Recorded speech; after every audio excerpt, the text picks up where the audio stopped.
The Gemara in Sukkah Daf Tes tells us, "Kashem shechal shem shamayim al hachagiga, kach chal shem shamayim al hasukkah."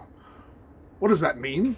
So on a practical level, the Gemara is telling us that the wood used, or whatever raw materials are used, both for the walls and for the schach of the sukkah, once they've been used for the sukkah, during sukkahs, you can't take them and use them for anything else. They've been huksel bitzvosei.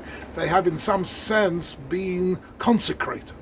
Just like the Shem Shamayim makes the animal into a korban and it's kodesh l'Hashem, and anybody who uses it for any other purposes over the Isur Me'ilah, you are misusing hektish. Similarly, the sukkah has become hektish. The sukkah is no mere simple hut which has been used to fulfill the mitzvah, but as an object itself, the Chal Shem Shamayim ala Sukkah, that the name of HaKadosh Baruch Hu in some way is imprinted onto the sukkah. How do we understand that? And there's a very beautiful remez to this, which I've seen in the Bnei Yisachar, which is very fascinating. The Bnei Yisachar quotes the Gemara, which tells us something that we all know very, very well, which is that when we mention the name of God, we do so on a double level.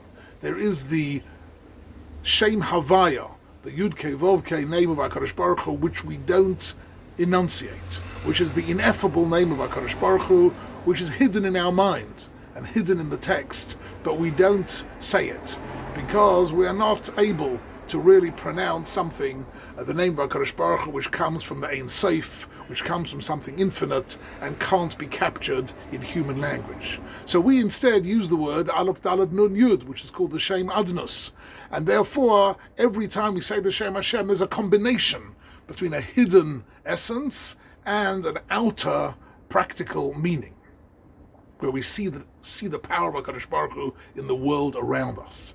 What's interesting here is that this duality is found also in the word sukkah.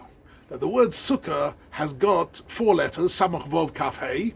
The inner 2 letters are a kaf and a vav, and the kaf and the vav together have the gematria of 26. And the 26 is the Shem Hashem, is the Yud Kei Vav Kei of HaKadosh Baruch Hu. And the outer 2 letters are the Samach and the Hey, which is 65, which is a gematria of the Shem Adnos, Aleph Daled Nun Yud is 65. And therefore the 2 names of HaKadosh Baruch Hu, Aleph Daled Nun Yud and Yud Kei Vav Kei, are imprinted in, hardwired, so to speak, into the word Sukkah. The word Sukkah in some way contains the Shem Shamayim in it. And indeed, he goes on to say that when the Gemara emphasizes the mitzvah to leave your permanent dwelling place and to live in the sukkah for the 7 or 8 days of Sukkot, the Gemara uses the word tzei midiras keva, v'shev b'diras aray. The mitzvah to live in the diras aray, in the temporary abode, and it uses the word tzei, which is tzadi aleph, which is 91, which is also a combination of the 2 names of HaKadosh Baruch Hu. The 2 names of Hashem, Yud Kei Vav Kei and Aleph Daled Nun Yud, together add up to 91, and that is the Tzei Midiras Keva. We leave behind the solid walls and the solid roof of our house, and we enter into this Diras Arai, this temporary dwelling place, in which we are living Tachas Kanfei Hashchina. We're living under the protection of HaKadosh Baruch Hu, and within, so to speak, the Shem Shamayim. And this Kanfei Hashchina, this is the Ananei HaKavod, which we speak about often on Sukkot, the special clouds of protection that HaKadosh Baruch Hu gave us in the Midbar, I think is particularly relevant to the Jewish people nowadays in our generation, that the Ananei HaKavod really created a protection for the Jewish people living in circumstances where, in the desert, according to all laws of nature and laws of logic, it's not possible to survive in the desert, and nevertheless, the Hashgacha of HaKadosh Baruch Hu enabled us to survive there for 40 years. And I often think about the state of Israel in the world in which we live, surrounded by hundreds of millions of enemies who would like nothing better than to wipe us off the face of the earth. And we are living in the sukkah all year round. We are living in a situation where, according to all laws of nature, laws of history, and laws of logic, it's impossible for us to survive.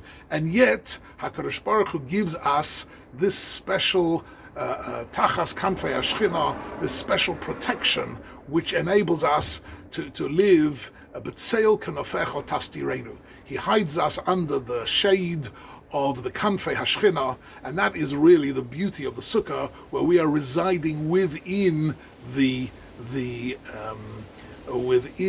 name of HaKadosh Baruch Hu, within the power of the Shem Hashem. The Vilna Gaon famously reads the first 4 psukim of Shir HaShirim as referring to, he says, the Arba Regolim. Now, we are accustomed to always speak about Shlosha Regolim, Pesach, Shavuos, and Sukkot. He says, yes, but in another level, there are Arba Regolim, because Shmini Atzeres is a Regel Bifnei Atzmo. And the truth is, Shmini Atzeres is a bit of a hybrid Yontef, and a little bit of a mystery. If you have a look, for example, the Gemara Sukkah Daf Memches, on the same daf, the Mishnah refers to Shmini Atzeres as the Yontef Acharon Shel Chag, the last day of Sukkot. And then the Gemara speaks about Shmini Atzeres as being a Regel Bifnei Atzmo, an independent Yontef, which is different in so many ways. The Gemara counts 6 different ways in which Shmini Atzeres is different and separate from Sukkot. So what is it? Is it part of Sukkot, or is it a separate Yontef?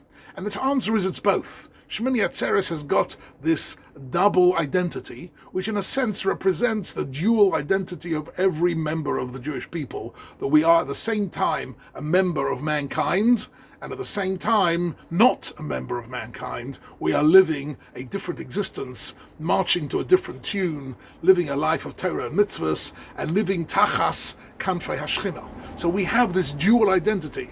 I remember Adin Steinsalz Zatzal used to say that the Jewish person has to live spiritually an amphibious life, to feel equally at home on land and on sea, and that is Klal Yisrael, equally a member of mankind, sharing the planet with all the other people of this world, the human beings who have a Tzelem Elokim, and being part of the human side of the world, and at the same time being something else completely, living a life of the neshama, living a life of emunah and yiras shamayim, and living tachas kanfei hashchina, defying all the rules of logic and the rules of nature and the rules of history. And this is, I think, the beauty of the Shmini Atzeres, the last day of Yontef, Habor Leil Tova, which will be arriving soon, which also gives us this very special Kedusha, and the Vilna Gaon connects it to the 4th pasuk in Shir HaShirim.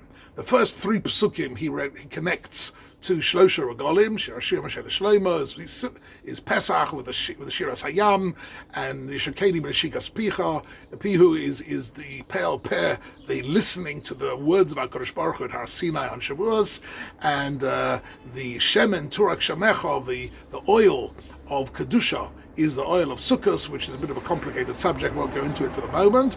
But then he says, Havayani HaMelech Chadorov. At the end of the day, at the very end of Sukkot, HaKadosh Baruch Hu takes us into his inner chamber.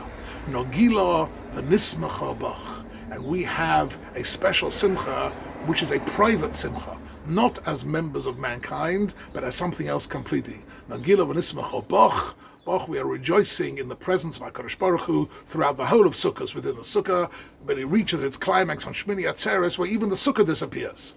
And there are no physical mitzvahs at all. And it's only Nagila v'nismacha bach. It's only a simcha with HaKadosh Baruch Hu, one-on-one with Klal Yisrael. And Bach, of course, is written Beis Kaf, which is 22, and Shmini Atzeres is always the 22nd day of Tishri, a clear reference to the Yontif of Shmini Atzeres, where after having been in the Sukkah for these few days and felt the Shem Shamayim surrounding us, we are able to enter into the final day of Sukkot, which is not really the final day of Sukkot. It's a regel bifnei atzmo.